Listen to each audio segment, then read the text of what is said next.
मनोए आज मैं जनाब मोहतरम हाफिज़ मोहम्मद शुएब साहब की क्यादत दे विच थीम पार्क के विच आया वा। सानू इत्थे गाइड कर रहे ने जनाब डॉक्टर मियाँ तारक महमूद साहब जिहड़े कि स्टिल इत्थों दे नंबरदार फैमिली दे नाल ताल्लुक रखते हैं और इत्थों ही बिलोंग करते हैं।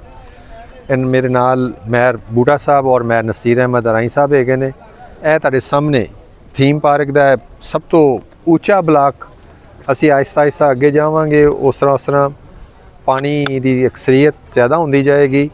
एक एक मंजिल तक इस जगह ते पानी सी और वो दीवारां ते तुसीं ओहदे नक्श निगार देख सकते हो, ओहदी अप्रोच देख सकते हो और वो देख सकते हो कि सामने खवातीन किस तरह गंदे पानी दे विच जिहड़ियां ने वो बर्तन धो रही ने, चीज़ां साफ़ कर रही ने। वो सामने अगर मेरा कैमरामैन दिखा सके तो उत्थे लोग हाली भी ट्यूब के उत्ते और छोटी छोटी प्लास्टिक की बोट्स के उत्ते सफ़र कर रहे हैं क्योंकि उत्थे पानी की गहराई ज़्यादा वे। इतने दिन गुजरन के बावजूद इत्थे कोई इतना ख़ास इंतज़ाम जिहड़ा है वो नहीं है पानी की निकासी का। मेरे इस साइड के उत्ते रिलीफ कैंप है, उहदी विच मैं तुहानूं हुणे थोड़ी देर तक लैके जाना वा और वो जिहड़ा वे गौरमेंट ऑफ पाकिस्तान की तरफों पंजाब की तरफों लगाया गया। उहदे विच काफ़ी मकीन ने, ज़्यादा लोग इत्थों बाहर शिफ्ट हो गए ने और हुण मियाँ साहब डॉक्टर मियाँ तारक साहब जिहड़े ने वो दसणगे कि जी इत्थे की पोजीशन सी पानी दी और किस तरह लोग जिहड़े ने वो इत्थे जिंदगी गुजारदे मजबूर होए पिछले 15 दिन। जी मियाँ साहब। ये जी थीम पार्क है, इसमें जब पानी आया तो बड़े बुरे हालात रहे हैं। तो अब 15 दिन 20 दिन बाद ये पोजीशन है। तो ये हमारे मेहमान आए हैं उधर से विजिट के लिए, इनको ये दिखाया जा रहा है। हालात तो बहुत ख़राब है लेकिन अब काफ़ी हद तक पानी जो है वो निकाल लिया गया है। तो बाकी सूरत हाल आपके सामने ये हमारे कैमरामैन दिखा रहे हैं आपको। जी मियाँ साहब, इत्थे सब तो ज़्यादा तुहाडी सोच के मुताबिक किस चीज़ की ज़रूरत है, राशन की या सम किसी होर चीज़ की? राशन की ज़रूरत है जी, ज़्यादा इत्थे आवाम जी बाहर गलियां च बैठी कैंपिंग करके राशन और रहन वास्ते गंदगी बहुत ज़्यादा हो गई है। रिहाइश का बहुत नाकस इंतज़ाम है, इनके वास्ते कोई बेहतरी की जाए। हुकूमत काफ़ी कर रही है लेकिन फिर भी लोग बहुत परेशान ने खुराक लो और रिहाइश लो। सही जी।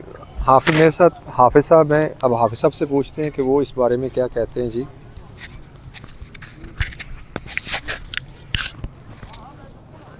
जी अस्सलाम वालेकुम जी। आज हमने ये विज़िट किया है इस आबादी को और जो कुछ देखने में आ रहा है और जो कुछ हम आपको दिखा रहे हैं, ये बता रहे हैं, ये कहीं उससे बहुत कम है। और जो हमने यहाँ पे पोजीशन देखी है, जो ये वाले मकान और इतने बेहतरीन अच्छे मकानात बने हुए हैं, बिल्डिंगें बनी हुई हैं, तो ये मेरे अंदाज़े में तकरीबन कोई 15-16 फुट गहरे पानी में जो है ना ये आए हुए हैं और काफ़ी बुरे हालात हैं यहाँ पे। तो गवर्नमेंट भी हेल्प काफ़ी सारी कर रही है और इंडिविजुअली लोग कर रहे हैं। तो हम भी इसी सिलसिले में आए हैं कि जो कुछ अंजुमन आराइयाँ ज़िला लाहौर की तरफ से और अंजुमन आराइयाँ पाकिस्तान की तरफ से जो कुछ हो सकेगा हम कोशिश कर रहे हैं कि हम भी ये सारे मामलात में तावन करें। शुक्रिया।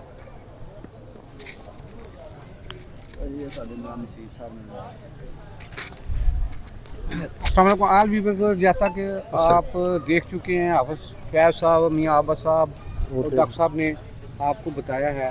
तो आप वो अब जो आरजी खैमा बस्ती लगी हुई है जिसे रिलीफ कैंप कहते हैं, वहाँ पे टेंट लगे हुए हैं, ऊपर प्लास्टिक के शटर पड़े हुए हैं। आपको वहाँ लेके चलते हैं, वहाँ के हालात दिखाते हैं। ये सिर्फ हमारे हिसाब से जो हमने अंदाज़ा लगाया है तो ये सबसे ऊँची जगह थी थीम पार्क की, जहाँ पे ये हाल है कि 10-10, 12-12, 15-15 फुट पानी है, अभी भी पानी है और लोग जो है वो पानी में से गुजर रहे हैं। ये कपड़े धोने के लिए जैसे कि दिखाया गया है, ख़वातीन अभी वो जिसे कहते हैं छप्पड़ में से, ये छप्पड़ ही कह सकते हैं ना आप, गंदा पानी खड़ा हो गया, में से अपना गुजर बसर जा रही हैं, तो आपको लेकर चलते हैं वहाँ पे विजिट करवाते हैं जो इस वक्त खैमा बस्ती बनी हुई है। आइए हमारे साथ।